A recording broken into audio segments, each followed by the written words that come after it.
ओम सच्चिदानंद रूपाय विश्वोत्पत्त्यादि Hathaway तापत्रय विनाशाय गोविंदाय नमो नमः। ओम कृष्णाय वासुदेवाय हरे परमात्मने प्रणताक्लेशनाशाय गोविंदाय नमो नमः। नमस्कार, स्वागत है आपका आचार्यवाणी में। मैं आचार्य डॉक्टर विक्रमादित्य आपके साथ हूं और मिथुन राशि वालों के लिए 27 तारीख का दिन ऐसा ही दिखाई देता है। शुक्रवार का अवसर, द्वादशी तिथि विद्यमान है और आपके चंद्रमा परिवर्तन करके जहां जा रहे हैं वो थोड़ा सा आपके लिए भारी रहेगा स्वास्थ्य के दृष्टिकोण से, लेकिन बृहस्पति से दृष्ट है तो कहीं सफलता देने के योग भी बनाते दिखाई दे रहे हैं। धन का आगमन, रुके हुए धन को लाने का रास्ता, रुका हुए काम को पूर्ण करने का रास्ता आपको प्राप्त हो सकता है। ध्यान रखिएगा, स्वास्थ्य के दृष्टिकोण से समय भारी है, मौसम परिवर्तन की तरफ है, तो जो थोड़ा स्वास्थ्य के मामले में कहीं ना कहीं खर्चे करने के रास्ते में, कहीं ना कष्ट देने के रास्ते में कुछ योग बन सकते हैं, ध्यान रखें उसके लिए। एक और परिवर्तन का योग बन रहा है। शनि महाराज चलते हुए पूर्व भाद्रपद के प्रथम चरण में प्रवेश करेंगे, जो बृहस्पति का नक्षत्र है और खास तौर पर ग्रह नक्षत्रों के दृष्टिकोण से थोड़ा ध्यान रखने की जरूरत पड़ेगी। मिथुन राशि वालों के लिए अच्छा है कि ऐसे में विशेष तौर पर थोड़ा सा सुंदर कार्य करने का प्रयास करें, विष्णु सहस्त्र नाम का पाठ करें। इस दिन स्वरूप द्वादशी है, कहा जाता है कि भगवान विष्णु का सुंदर पूजन करना चाहिए। वृतार ग्रंथ के अंदर विशेष तौर पर वर्णन किया जाता है कि इस दिन श्रद्धा भगवान के साथ भगवान विष्णु का स्तवन करें और घी और तेल से उनके मंत्र का ओम नमो नारायणाय, इस मंत्र का स्तव करते हुए ओम नमो भगवते वासुदेवाय, विष्णु सहस्त्रनाम जिसका भी हो, कम से कम 108 आहुतियाँ तिल के द्वारा और घी के द्वारा दें तो कहा जाता है कि जीवन में जो भी कुछ कष्ट किए हों, गलत कार्य किए हों, उससे निवृत्ति का योग बन जाता है। 2-3 दिन के लिए ग्रह नक्षत्र थोड़े भारी हैं, लेकिन कई मामलों में अच्छे और भारी दोनों दिखाई देते हैं। तो 50-50% चांसेस दिखाई दे रहे हैं ग्रह नक्षत्रों के दृष्टिकोण से सही करने के लिए, तो उसका लाभ आप लेने के लिए इन उपायों को करते हुए, सहारा लेते हुए करेंगे तो अच्छा रहेगा। 28 तारीख का दिन, शनिवार का दिन, शनि प्रदोष का योग बन गया है। इस दिन त्रयोदशी तिथि, उदया तिथि है। ग्रह नक्षत्रों के दृष्टिकोण से जो चंद्रमा छठे भाव में चल रहे हैं वो कहीं ना कहीं कष्टकारी के, लेकिन बृहस्पति से दृष्ट हैं वो कहीं ना कहीं शुभकारी है। तो बस आपको ध्यान रखना है कि अननेसेसरी खर्चों से बचना है, अननेसेसरी के जुर्मानों से बचना है, गलत लोगों की संगत से बचना है, क्योंकि इस वक्त मंगल भी शुक्र के जिस प्रकार का योग बना रहे हैं, शुक्र के साथ जिस प्रकार का, और शुक्र महाराज बहुत कमज़ोर अवस्था में है, तो उनको ठीक करने के लिए क्या है रास्ता? शनि प्रदोष का उपयोग करें। प्रदोष यानी शाम के समय, जब त्रयोदशी के दिन शनि जो आ जाए, त्रयोदशी शाम के समय त्रयोदशी आ जाती है तो प्रदोष बन जाता है और शनि युक्त प्रदोष बन गया है, तो आपकी राशि के दृष्टिकोण से शनि को मनाने का अवसर है। शनि को ठीक करें। शनि महाराज भाग्य में बैठे हैं आपके लिए और ये आपके लिए कहीं ना कहीं रास्ता दे सकते हैं कष्टों को दूर करने का। भाग्य में बैठे हुए शनि महाराज, तो शनि के निमित्त तो कोशिशें करें, भगवान शिव के मंदिर में जाकर थोड़ा तिल से उनका अभिषेक करें, कल्याण होगा, कष्ट को दूर करने के योग बन सकते हैं। इस दिन शुक्र भी पहुंच जाएंगे रात्रि में, करीब 11:40 पर शुक्र भी शनि के साथ पहुंच जाएंगे और ये आपके लिए आने वाले समय में बहुत लाभ के रास्ते बनाएंगे। ये बहुत शुभ, शनि और शुक्र की युति कहा जाता है कि बहुत महत्वपूर्ण होती है, बहुत बढ़िया लाभ के योग बनाती है। एक और ध्यान रखिएगा, 28 और 29 तारीख को अनुराधा और ज्येष्ठा नक्षत्र हैं। इन नक्षत्रों में जन्म लेने वालों को मूल शांति अवश्य करानी चाहिए। यदि आप भी इन नक्षत्रों में जन्म लिए हैं और मूल शांति नहीं हुई है 27 दिन तक, तो कभी भी जब भी ये महीने में घूम कर आ रहे हैं उस दिन से लेकर 27 दिन तक मूल शांति अवश्य करा लीजिएगा। 29 तारीख का दिन रविवार का दिन है, चतुर्दशी दिन है, मासिक शिवरात्रि का योग है। ग्रह परिवर्तन की तरफ जा रहे हैं और ये परिवर्तन आपके लिए बहुत महत्वपूर्ण रास्ता बना सकता है। ध्यान रखते हुए कार्य करने की ज़रूरत है। दिन जो है वो थोड़ा सा भारी रहेगा, लेकिन अगले दिन से बहुत महत्वपूर्ण परिवर्तन के योग बनेंगे, क्योंकि आपकी राशि के सप्तम भाव में रात्रि के समय चंद्रमा प्रवेश करके पहुंच जाएंगे। लेकिन इस में ध्यान ये रखना है कि विशेष तौर पर थोड़ा सा संयमित होते हुए कार्य करें, थोड़ा संयम होते कार्य। आश्रम पे हम लोगों ने विवेकानंद योगाश्रम में रविवार के दिन जैसे यज्ञ रखते हैं, सामूहिक यज्ञ, उसमें आप भी भाग ले सकते हैं। नवग्रह शांति महायज्ञ और विशेष तौर पर मासिक शिवरात्रि है तो शिव का भी यज्ञ रहेगा, उनके महामृत्युंजय मंत्र इत्यादि से यज्ञ रहेगा। जो थोड़े ग्रह भारी हैं उनके लिए परिवर्तन का योग बनाने के लिए मंत्र का सानिध्य लें, कृपा होगी, लाभ मिलेंगे। 30 तारीख का दिन सोमवती अमावस्या का दिन है और ये जो सूर्य नया उदय हो रहा है आपके लिए बहुत महत्वपूर्ण रहेगा, नई शक्ति का रास्ता देगा, नई शक्ति से प्रतिपादित रहेंगे। सोमवती अमावस्या का योग है तो कोशिश करें पितरों के निमित्त अवश्य कुछ दान पुण्य करें। सोमवती अमावस्या ये बहुत सुंदर योग बन रहा है और वर्ष के अंतिम दिनों में योग बन रहा है, तो इसका पूर्ण लाभ लेना चाहिए। अपने पूर्व अर्जित कष्टों को दूर करने के लिए ब्राह्मण भोजन, गरीबों का दान, तीर्थ में स्नान, शास्त्र में जो वर्णित है उन प्रयोगों को अवश्य करने का प्रयास करना चाहिए। 31 तारीख मंगलवार का अवसर और ग्रह नक्षत्रों के दृष्टिकोण से वर्ष का अंतिम दिन तो है ही है, और ये दिखा रहा है आपकी राशि के दृष्टिकोण से आपकी अच्छी शक्ति के द्वारा बहुत सारे रुके हुए कार्यों को, संपर्कों को पुनः जागृत करने का रास्ता आप बना सकते हैं। लेकिन मंगल थोड़े कमज़ोर चल रहे हैं, मंगल को शक्ति देने का प्रयास करें, हनुमान जी का स्तवन करें, वो आपके लिए अच्छा रहेगा। तो इस प्रकार से ग्रहों का योग जो आपने अभी समझा सिलसिलेवार तरीके से कि आपकी राशि में कब, कहाँ, किस प्रकार का योग बनेगा, उसको आपको समझकर अपने जीवन में परिवर्तन लाने का प्रयास करना चाहिए। ये जो हम आपके समक्ष हमारे इस चैनल के माध्यम से, आचार्यवाणी के माध्यम से आपके समक्ष उपस्थित रहते हैं, बहुत सारे लोगों के प्रश्न रहते हैं, कई बार लोगों ने प्रश्न भी किए हैं और उनका निवारण भी हम समय समय पर करने का प्रयास करते हैं।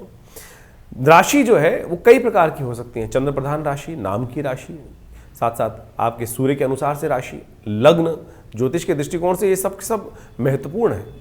और हम सब लोग किसी एक पहलू को देखने का प्रयास करते हैं कि हमारी चंद्र राशि कौन सी है या नाम की राशि कौन सी है, लेकिन एक वास्तविक तौर पर आप इस सत्य को समझने का प्रयास करें कि इन सब का कुछ ना कुछ महत्व है।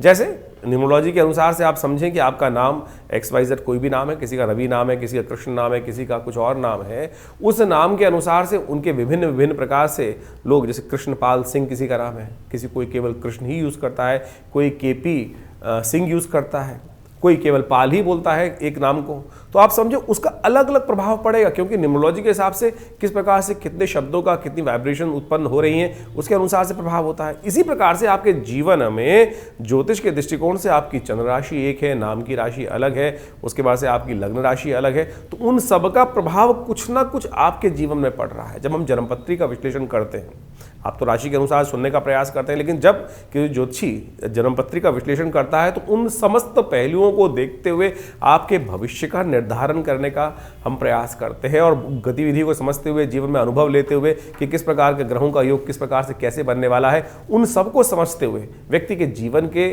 घटनाक्रम जिस प्रकार के बनने वाले हैं, कैसे बनने वाले हैं, उन सब का अच्छे से अन्वेषण करने के उपरांत ही भविष्य के बारे में हम आपको बताने का प्रयास करते हैं। राशि भी बड़ी महत्वपूर्ण है।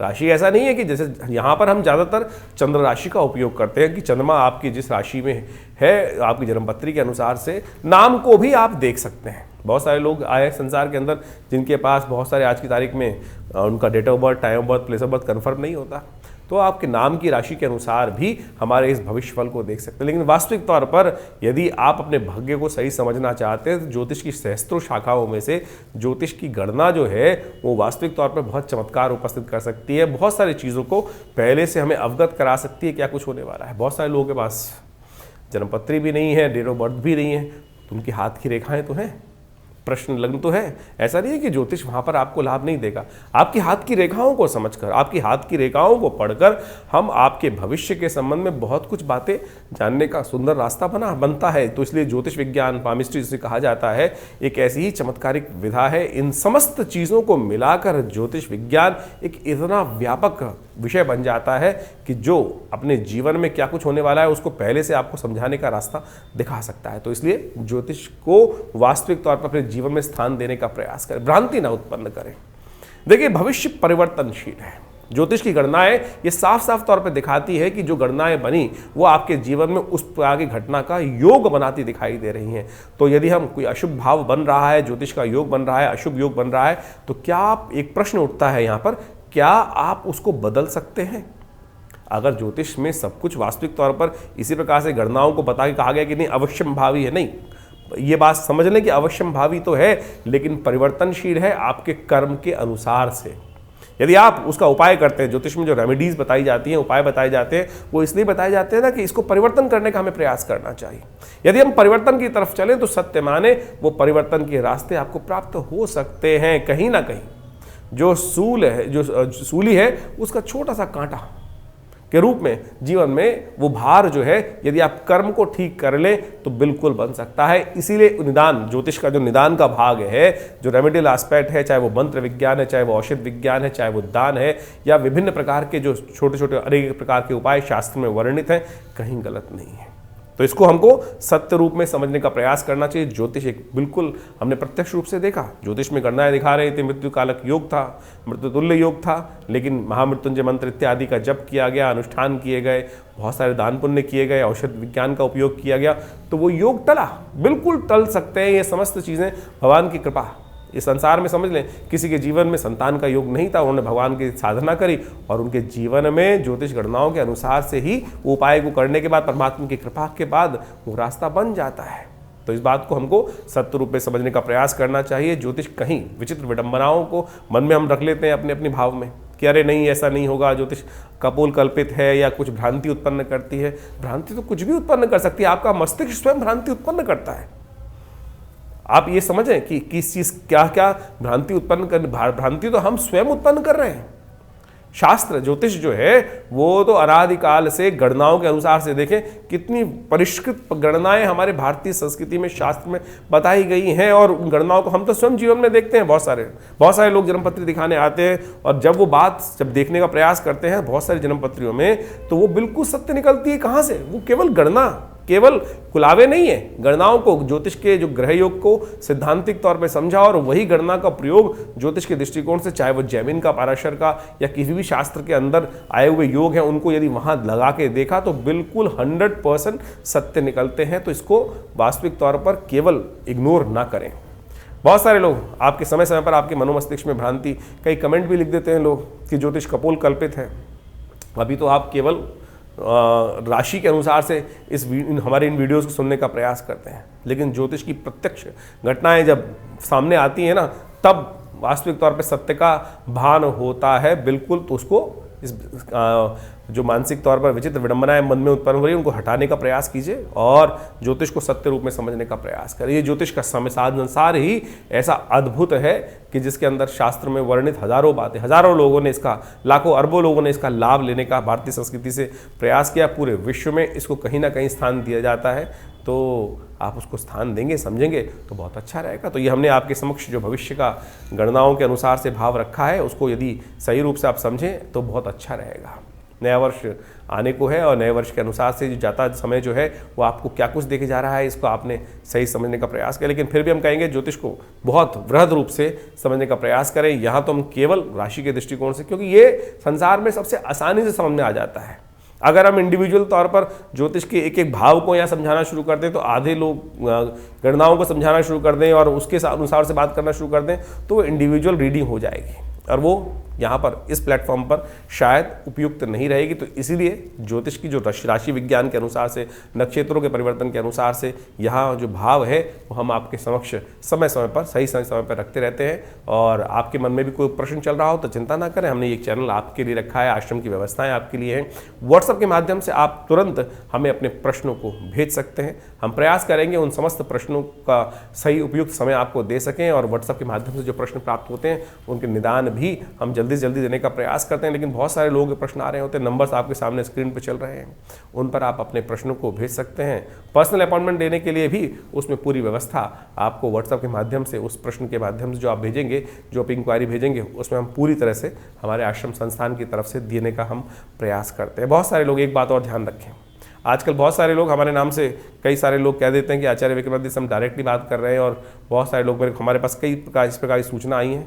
तो थोड़ा सावधान रहें। हमारा दिल्ली में ही आश्रम है, विवेकानंद योगाश्रम संस्थान है, और हर रविवार को हम स्वयं आप सबसे वहाँ पर मिलते ही है, जिसमें सामूहिक यज्ञ का जो कार्यक्रम होता है, वैसे तो नित्य प्रति 8 घंटे आश्रम में यज्ञ होता है, लेकिन रविवार के दिन सुबह 8 बजे से लेकर 10 बजे तक विशाल भंडारा, सुंदर यज्ञ, स्वाध्याय और आपके प्रश्नों का निदान, जो भी छोटे मोटे प्रश्न हो सकते हैं उनको हम निदान देने का समय पर प्रयास करते ही हैं। तो आप रविवार को विवेकानंद योगाश्रम में सादर आमंत्रित हैं, और इस कार्यक्रम में आप भाग लेकर माँ भगवती का सुंदर दर्शन कर सकते हैं। जैसा हमने आपको कई बार बताया है कि विवेकानंद योगाश्रम में 1947 में मुल्तान से माँ भगवती का सुंदर शिव विग्रह पधारा, और उनका आज वहाँ पर सुंदर मंदिर विराजमान है। उनका दर्शन करेंगे तो देखिए 500 साल भगवती की दिव्य प्रतिमा पुरानी, उनका दर्शन करने मात्र से बस बहुत सारे कष्ट जीवन से दूर हो जाते हैं।